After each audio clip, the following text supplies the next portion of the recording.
Nesta noite, espero que todos tenham suas Bíblias com vocês. Tenho pedido para que tragam suas Bíblias, porque estamos aqui para ver o que a Bíblia tem a dizer sobre os seus problemas, os meus problemas, os problemas da nação e os problemas do mundo. Não o que outra pessoa tem a dizer, mas o que Deus tem a dizer. E quero que abram comigo no 2º capítulo do Evangelho de João. O 2º capítulo do Evangelho de João. No versículo 23, a Escritura diz: Estando ele em Jerusalém pela festa da Páscoa, muitos, vendo os sinais que fazia, creram no seu nome. Mas o próprio Jesus não confiava neles, porque a todos conhecia. E não precisava de que alguém lhe desse testemunho do homem, pois ele bem sabia o que havia no homem. Havia um homem entre os fariseus, chamado Nicodemos, um dos principais dos judeus. Este veio a Jesus de noite e lhe disse: Rabi, sabemos que és mestre, vindo de Deus, pois ninguém pode fazer estes sinais que tu fazes, se Deus não estiver com ele. E Jesus respondeu e lhe disse: em verdade te digo, que se alguém não nascer de novo, não pode ver o reino de Deus.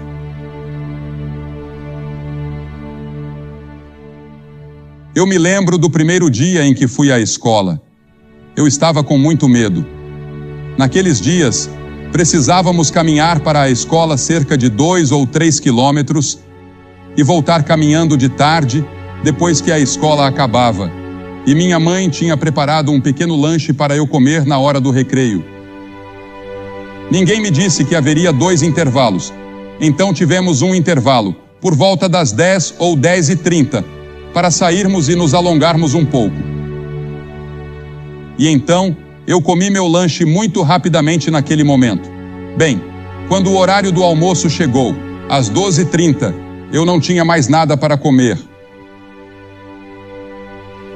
Nunca esquecerei esse dia enquanto viver.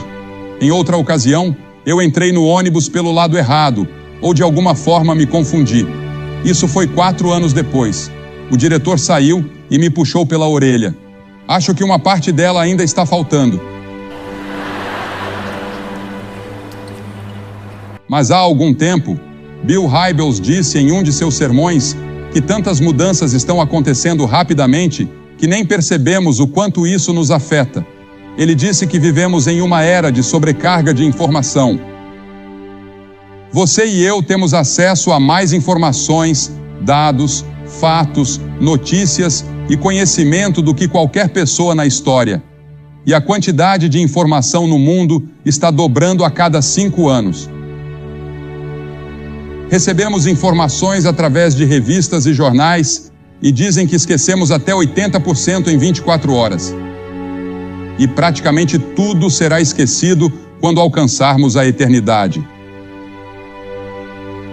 Nicodemos, o homem de quem estávamos lendo na Bíblia, era um grande líder religioso, e ele veio de noite. Provavelmente ele tinha medo de críticas, ou desejava uma conversa privada com Jesus. Talvez esse fosse o único horário que Jesus poderia lhe dar. Ou talvez ele estivesse pensando em se comprometer de uma nova maneira. Muitos de vocês têm pensado há muito tempo sobre religião e cristianismo. Vivemos em um mundo revolucionário e em constante mudança. A capacidade moral do homem está ficando para trás em relação à sua capacidade tecnológica, o que pode significar desastre e catástrofe para toda a raça humana. Muitas pessoas sentem que algo está prestes a acontecer.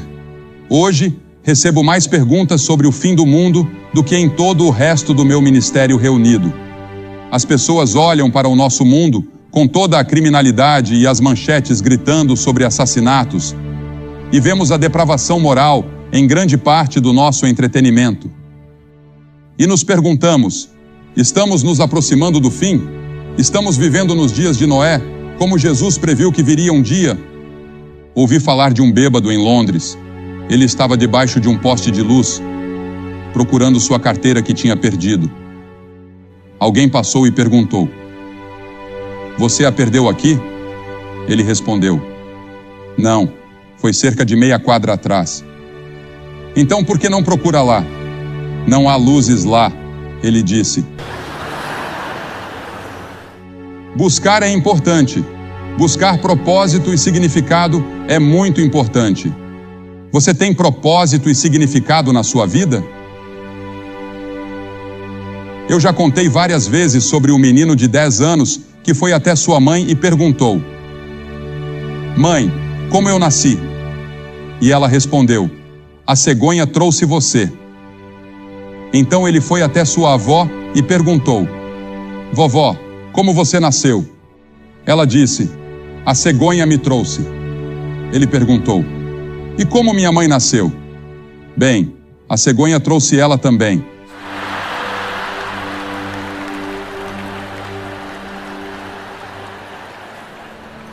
E ele precisava escrever uma redação para a escola sobre o nascimento. Ele escreveu em seu trabalho: Não houve um nascimento natural em nossa família em 3 gerações. Nicodemos ficou surpreso e chocado quando Jesus se voltou para ele e disse: Nicodemos, você precisa nascer de novo. Se Cristo tivesse dito isso a Zaqueu, que estava roubando o povo de seu dinheiro, isso seria fácil de entender. Ou a mulher no poço, que já teve 5 maridos. Todos poderiam entender. O ladrão na cruz, culpado de roubo e violência, que implorou a Jesus dizendo: Senhor, lembra-te de mim quando vieres no teu reino. Ou a mulher pega em adultério, mas dizer isso a um líder religioso como Nicodemos surpreendeu a todos. Veja, Nicodemos era um líder, ele era rico, ele era religioso.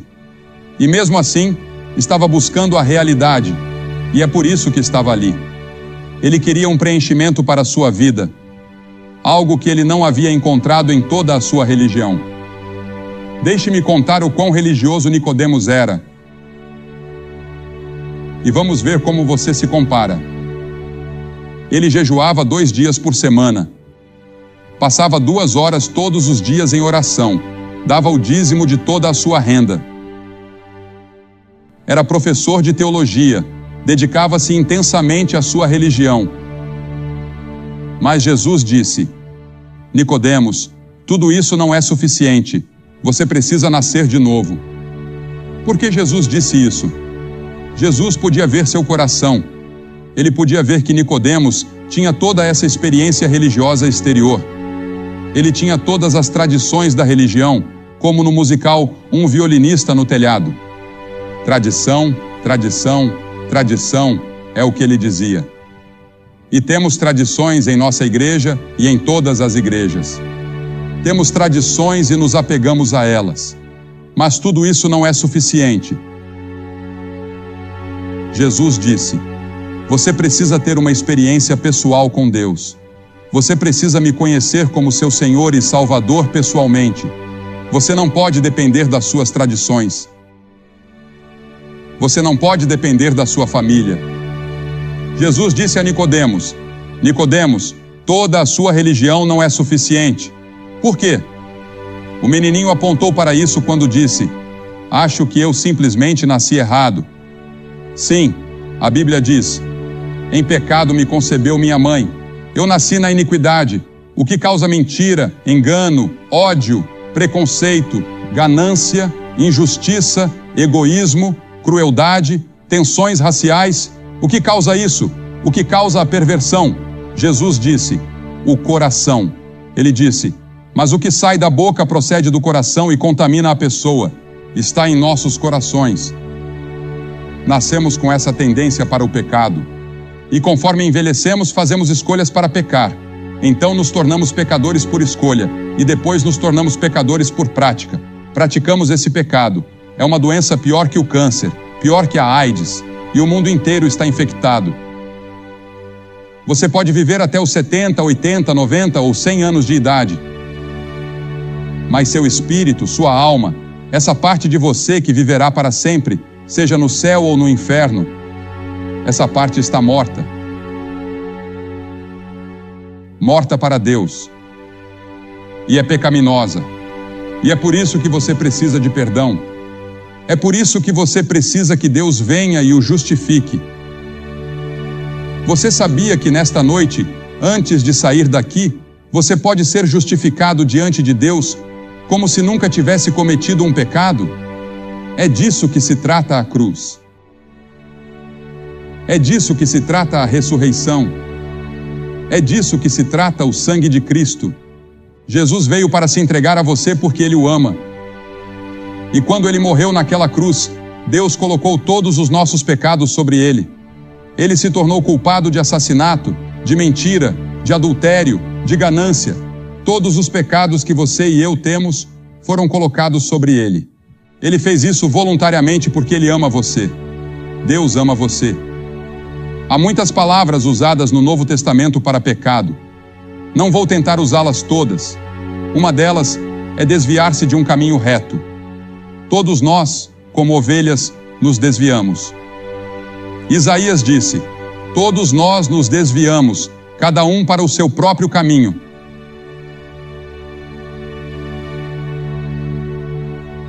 Em Romanos 5 está escrito: portanto, como por um homem entrou o pecado no mundo, e pelo pecado a morte, assim também a morte passou a todos os homens, pois todos pecaram. Portanto, uma mudança radical deve ocorrer antes de você poder entrar no céu, antes de ser aceito por Deus. E essa mudança pode acontecer hoje à noite. Para encontrar verdadeira realização, até mesmo nesta vida, essa mudança precisa ocorrer para ser aceitável a Deus. Essa mudança deve ocorrer. Agora, o que é esse novo nascimento? Quando Jesus disse: você precisa nascer de novo? Nicodemos fez essa pergunta. Ele disse: como pode um homem nascer de novo sendo velho? Pode ele entrar no ventre de sua mãe e nascer de novo? Ele queria entender. Jesus indicou, e a Bíblia indica, que nunca entenderemos todas essas coisas. Nunca entenderemos todos os mistérios de Deus. Vemos pela fé.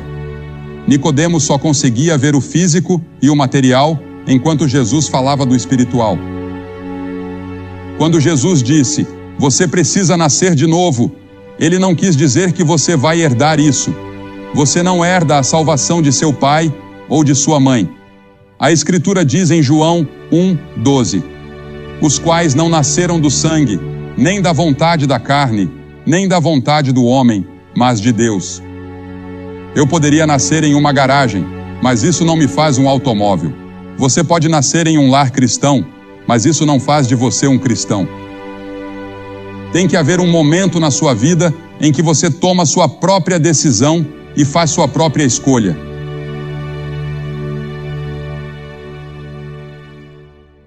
E então, algumas pessoas pensam que podem chegar lá por meio de suas próprias obras, fazendo muitas coisas boas e grandes. Isso é maravilhoso. Continue fazendo-as, mas isso não salva sua alma. É um resultado da sua salvação.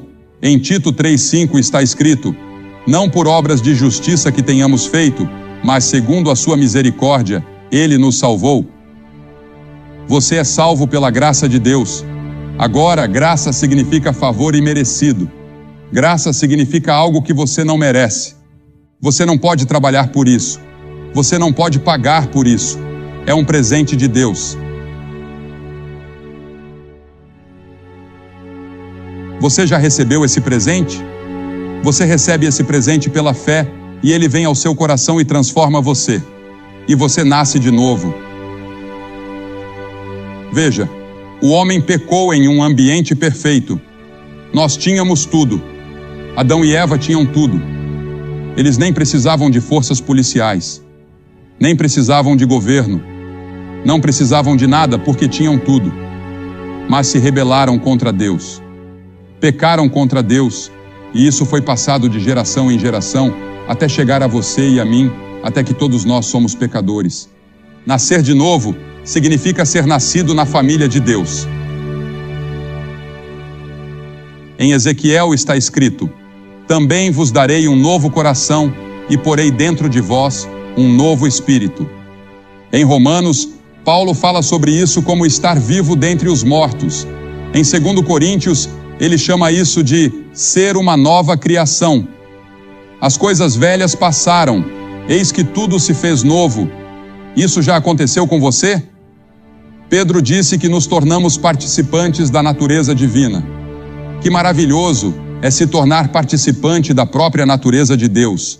João chama isso de passar da morte para a vida. Você não está mais caminhando para a morte, destruição, inferno e julgamento. Você está caminhando para uma nova vida, uma vida eterna com Deus no céu. E você pode recebê-la hoje à noite. Bem, como esse novo nascimento acontece? Há um mistério nisso. A Bíblia diz, Jesus disse, o vento sopra onde quer. Eu não consigo ver o vento. Posso senti-lo. Posso ver os efeitos do vento. Mas não consigo ver o vento. O vento sopra onde quer. E há também uma analogia com o nascimento natural.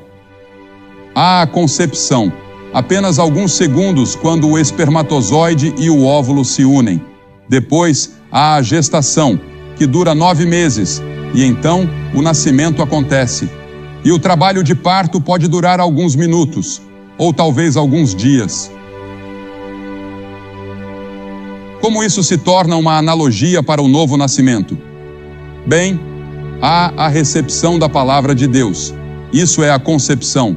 1 Pedro 1,23 diz, sendo de novo gerados, não de semente corruptível, mas da incorruptível, pela palavra de Deus, viva e que permanece para sempre. E em Romanos 10,17 diz, a fé vem pelo ouvir, e o ouvir pela palavra de Deus. Agradou a Deus salvar aqueles que creem pela loucura da pregação, ou declaração, ou proclamação. Também é obra do Espírito Santo.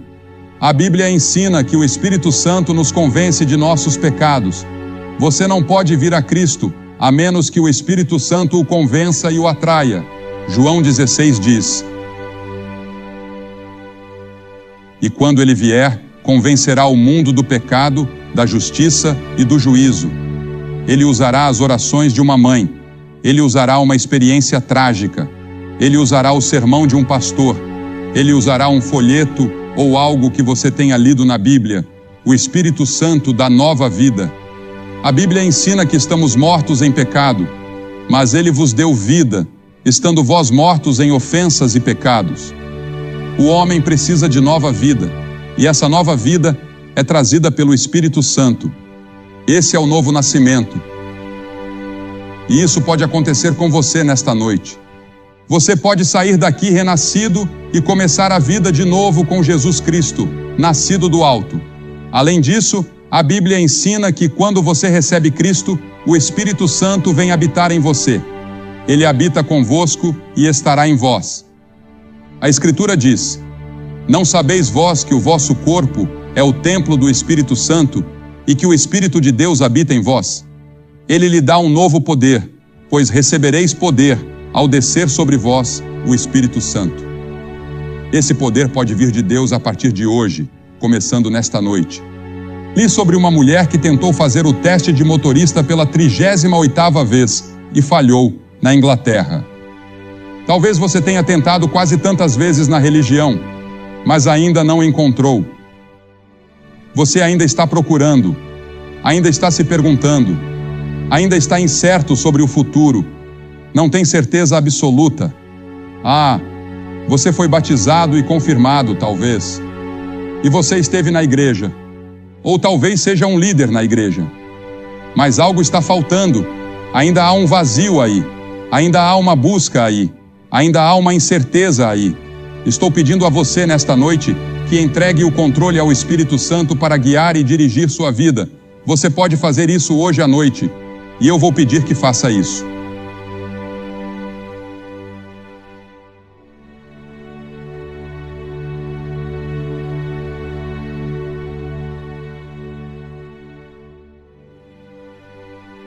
Você pode perguntar, bem, o que eu preciso fazer? Há 3 coisas importantes que você deve fazer. Primeiro, você deve se arrepender do pecado. Arrependimento significa que você muda seu modo de viver e muda sua forma de pensar. Esteja disposto a permitir que uma mudança aconteça em sua vida. A segunda coisa é pela fé. A fé e o arrependimento andam juntos. Não há uma separação aí. Eles andam juntos. Você se arrepende e crê. creia em Cristo. Não creia em mais nada para a sua salvação, exceto no Senhor Jesus Cristo. E você o recebe em seu coração e diz: Senhor Jesus, entra, e Ele entrará. Então, a terceira coisa é obedecer a Ele. Diga: Senhor, eu sei que não posso viver a vida cristã, e Billy Graham não pode viver a vida cristã, e eu não posso. Se eu não tivesse a ajuda do Espírito Santo todos os dias, eu seria um fracasso total todos os dias. Quanto a viver a vida cristã, sou um fracasso grande parte do tempo. Mas é o Espírito Santo que vem e vive através de você e em você, e lhe dá um poder para resistir à tentação que você nunca teve antes, e lhe concede uma nova alegria e uma nova paz que você nunca soube que existia. Tudo isso pode ser seu nesta noite. Se você estiver disposto a dizer: Senhor, eu realmente me arrependo, eu realmente te recebo, eu abro meu coração para ti. Eu vou pedir que você faça o que já vimos centenas de pessoas fazerem. Vou pedir que você se levante do seu lugar, aqui na frente e aí atrás, bem no fundo, e venha e fique aqui na frente e diga, ao vir: eu realmente te recebo. Estou disposto a me arrepender dos meus pecados. Quero que haja uma mudança. Quero saber que fui salvo.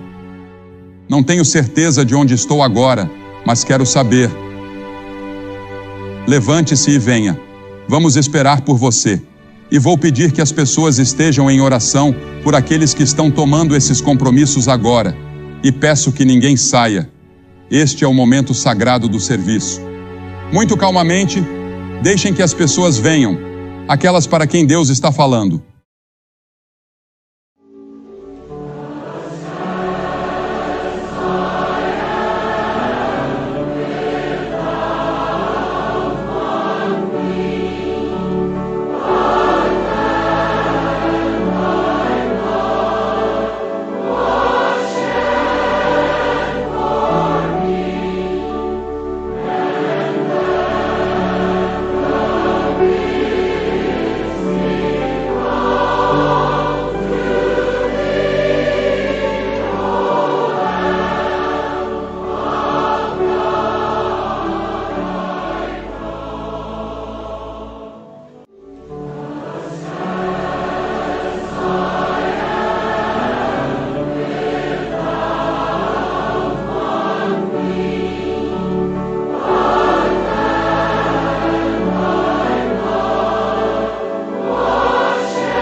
Quero dizer uma palavra para você que pode estar assistindo pela televisão. Não estamos ao vivo na televisão. Isso pode ser exibido várias semanas ou meses a partir de agora. Mas você participou deste serviço. Você ouviu a mensagem, ouviu a música, ouviu o testemunho e Deus falou com você. E você gostaria de entregar sua vida a Cristo nesta noite e ter certeza de seu relacionamento com Ele. Vou pedir que você pegue o telefone e ligue para aquele número que você pode ver na sua tela. A maioria das cidades terá esse número. Que Deus o ajude a tomar esse compromisso nesta noite.